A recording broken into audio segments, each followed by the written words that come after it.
A man walks into a doctor's office and he says, I have the shingles.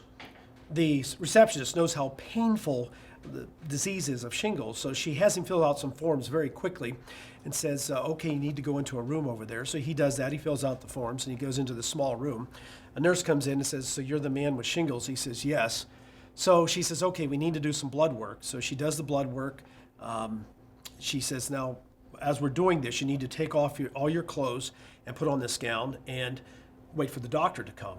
So he did. He did the blood work. Then he took off his clothes, put on the gown. He had to wait there a long time. It was cold.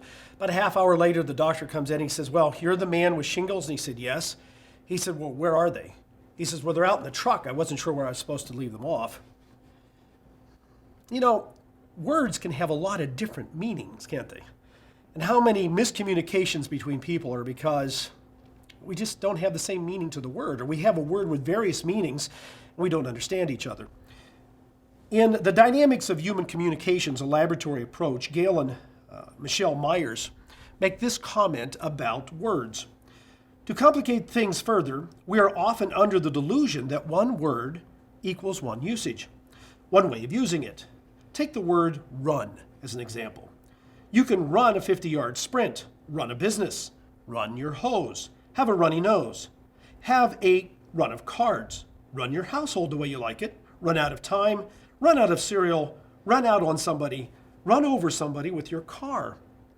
It has been shown that the 500 most common words in the English language have about 14,000 different meanings, an average of 28 different meanings per word.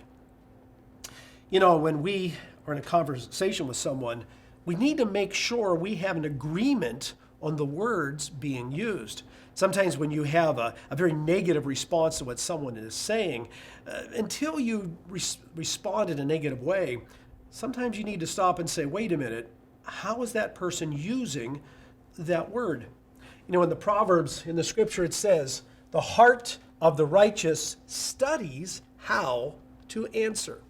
One of the most important things that you can do in studying how to answer someone when there seems to be a conflict is sometimes just ask, what do you mean by this? Or could you clarify this? Or can you explain this? You may find out that you don't really have a difference. You're just using a word in a different way. That's BT Daily. Join us next time.